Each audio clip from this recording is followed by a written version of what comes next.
Hey everyone, and welcome to another video. So today I'm going to be reviewing The Fallen and the Kiss of Dusk by Carissa Broadbent. Sorry about the sound of my air conditioner.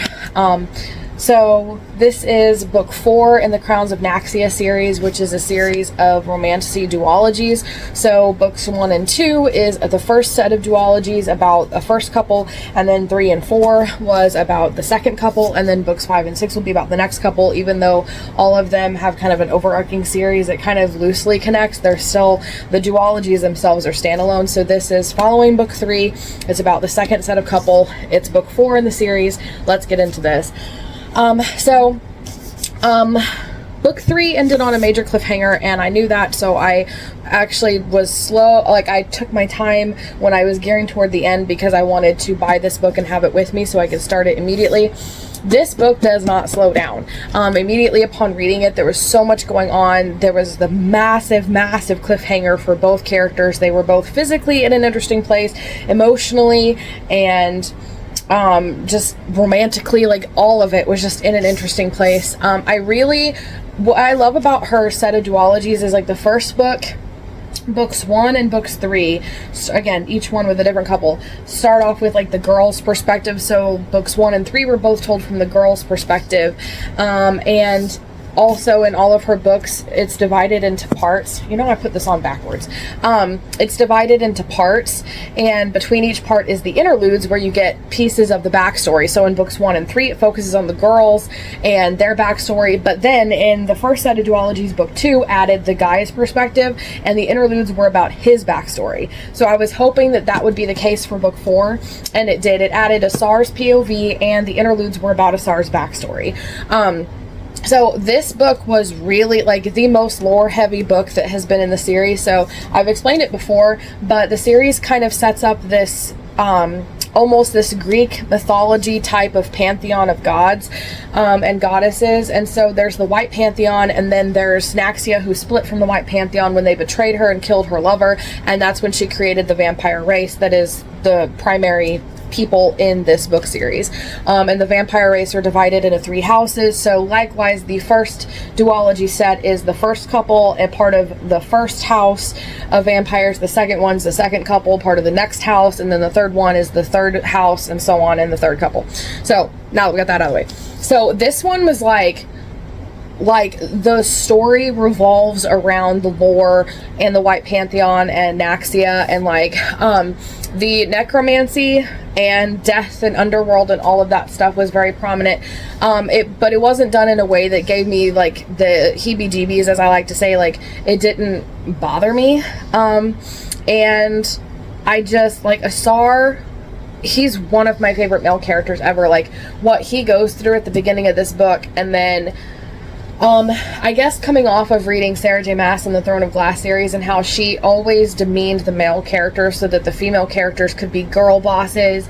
It was so nice to have a series and a book, in this book in particular, where there was a lot going on with Misha, and Misha had her own character arc and got to be a boss girl, and have her epic strong female moments, but not in a way that demeaned Asar, and Asar was still able to have his moments and his arc and all of these epic things. Like, a good portion of the plot revolves around the stuff happening with Asar, and the task, and it's just like the stakes are so high. It's like mythology level high in this book, and this book felt so different from the first set of duologies, which was very much grounded in the vampire inner house politics and very, like, unique compared to romantasy books going on nowadays, and also the vampire books and stuff that have been out there. So she's very unique and different. This one was like mythology, like, type of story where it feels like you're just reading a myth almost. It was very action-packed. It did not slow down. The angst and all the feels and all of that stuff was there. I love Asar's character arc, Misha's character arc. They both go through so much growth and change. They have a really good romance kind of arc in this one. And it was just so action-packed. They had to go and get things in order for, like, to solve a bunch of problems. And the stakes were, like, personal, with stuff going on with Misha that Asar needed to help with. And then they were also, like, big-scale, like, world ending type of stuff. There was still bringing in like armies of vampires versus each other. We had the humans who were serving the White Pantheon versus each other. You've got the world's at risk, and then the underworld is at risk, and so there's all these, there's like stakes upon stakes upon stakes upon stakes. There's so much going on in this book, and it's told from Asar and Misha's perspective. We go back and forth, and I love, the other thing that I loved is that you have different characters that have different loyalty to different gods, and so as the gods are battling each other, it pits the characters against each other. I also really loved the guest appearances, as I'll say, in this one. I won't spoil who, but it was definitely interesting because I did not expect who, if any, characters were going to make an appearance, and I really enjoyed the characters that showed up in this book and the roles that they played. There was one that was like a big shock in book 3, that was toward the end of book 3, and then this one brought in several different other characters, and again, I won't spoil who, but I really enjoyed the characters and the role. They really did play an importance. I also loved the journey and the artifacts and the things they're going to get. The action scenes were so good. The ending through, not the very, very end, but like what I would consider gearing up toward the boss fight, if you will, was a major twist. It went there. Like, based on what was going on with Asar and his side of the story, I was wondering if there was a particular kind of style of plot that they were going to do. As a writer, I was like, are they going to go all out? Is she going to go all out with Asar here? She went all out and above and beyond what I was expecting, and it was such a twist, and I could not stop reading last night. I was like, oh my gosh, and it was so many feels. It was just so intense. I honestly, and from that point forward, I was like, I have no idea what's going to happen. I have no idea what to expect. I have no idea how to predict any of this, and I feel like the ending was so satisfactory, and it does this amazing thing. Again, I'm not going to spoil anything. I'm going to try to do a spoiler-free review. It did this thing where it's like a satisfying ending, and the characters and the arcs and everything, and all of the little plot pieces and plot threads that she has spent 2 books, and even like some plot threads from the first set of duologies, the first 2 books, were all tied up. All loose ends were tied up, and ending in a satisfying way, while the big storyline is still going on and kind of pushes us into what's like the big overarching series plot line that's gearing toward the next book in the series, as well as setting up that book and those characters and the new, at least one of the new couple in the new book, and what that plot line is going to revolve around, while still keeping the series plot line together, while still tying up this story and these characters and what happened in this book and some other plot threads from the first 2, tying them all up. I don't know how she did it, but it all happened. And so that was intense. Like I said, the major twist with where she went, and then it was just like, it was a whirlwind, like a complete whirlwind of a book and an ending. And it's one of those things that, like, I could not stop reading. I was very entertained. Carissa Broadbent, I've said it before, she's a master writer. The words that she uses and the way that she puts words together is just so good. She has kind of a more literary prose, like poetically way of writing, and it's really good. It's not very grounded in reality. Like, it's obviously a fantasy, so with any fantasy you kind of suspend reality to a certain degree. I like fantasies that keep things grounded, like if it was real then it would happen this way, like as realistic as possible. But part of the fun, and kind of it's not really a complaint per se, but just part of the fun of these books is that it's very fantasy, like fantasy, and it's just like you have to suspend reality, and it's not very realistic, like especially with her fight scenes and like the injuries and things like that. And then in this book, because the book 3 and 4 deal with the underworld and death and necromancy and people being brought back to life and souls and things, it's even more so like not realistic. It didn't really take me out of the story. It's just, and it's not my cup of tea. It is not my favorite genre or thing to deal with in genres, and yet the fact that I'm still able to enjoy this as a 5-star read when it deals with a type of genre or a type of storyline that I'm not overly interested in says a lot about her writing, able to capture my attention, make me fall in love with the characters and the plot line, despite that it's not my typical thing. I would say my biggest complaint, because that wasn't even a complaint, that's actually a compliment to her.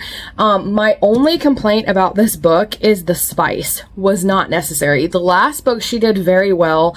They formed an emotional connection, so the spice at the very end felt earned and it felt emotional. In this one, it's like we're going to this place to get this thing to do the plot line, and in between we get to rest, and the only thing we do is get spicy. And the situation with the plot sets up this angsty situation where, minor spoilers, I'm not going to tell you the exact circumstances, but essentially because of what's going on, they can't touch. And you expect it to be like, okay, this is going to be a major arc for them because they're not able to touch, so they can't comfort each other, they can't hold hands, they can't kiss, none of that. And it's like, so you expect that to be a bigger deal because it sets it up as this big emotional angsty thing, and yet it's solved very simply, to put it bluntly, by a bedsheet. And it cheapens the drama and the angst of that consequence or that punishment. It's not really a punishment or a consequence, but that thing that's happening that's causing them to not be able to touch, it cheapens that and makes it feel like less of a problem, even though that's part of the majority of the plot line, is like solving that problem and the things that are associated with it, if that makes sense. It did not work. It was just so, and there, both of the incidences that I'm thinking of in particular were done as a result of, like, the first time Asar does something and he wants to kind of drown out the memories of that, and spice is the way to solve that problem. And then the next time it's Misha that did something that wants to drown it out, so the spice is a solution to that. So essentially it sets up this whole thing that, like, spice is the solution to everything between them, when that's not the case. And, like, there's so many, like, he plays the piano. They had this wonderful a couple of moments actually in the last book where he played the piano and they sang and danced, and then later on he played a song that was like the song of them. It was like their song, and it told the story of them, and they did that a little bit gearing toward the end of this book. But it was like there were so many other things that you could have done to drown out the bad memories and to replace the bad memories, and to have them, like, is that all you do together? Like, I know there's more that you do together, because last book you had so many other moments, and it's like in this one it's like, is that all you want to do when you hang out? Like, is there nothing else you could possibly do? And it's just, it was really annoying. It jolted me. It took me out of the book. It was so annoying. It was so frustrating that both times I had to rage quit. I'm still I want to keep up my reading streak where I'm reading at least once every day. I've been doing that since November of last year, so it's almost been a year. I need to actually keep track of that. So I'm still reading every day, but both times when I read it, I was like, okay, I'm done for the night, and I didn't read anymore, and then I would keep reading, and then fortunately it got moving again. The plot, like, kept moving, so we didn't linger there. It was just, initially I was really mad about it every time it would happen, so I'd have to stop, take a break, pick it up the next night, and then we would get back to the plot stuff. I skipped all of the spicy scenes, but in my opinion, it did cheapen when they finally it cheapened the big moment between them, if you catch my drift, because they had, like, I feel like it would have worked better if there was a lot of yearning there, and, like, where they connected more deeper emotionally and they had other moments together, and I feel like the yearning for each other would have been really impactful, and then it would have made the moments between them, if you'd put it later in the book, more powerful and more impactful. And those scenes also just felt like spice for spice's sake. There was nothing to it. There was nothing. That's why it was very skippable, because it was just like, okay, it's just spice. Like, there's nothing important happening here, which I hate when that's the case, because I hate spice, so I always try to skip it when I can.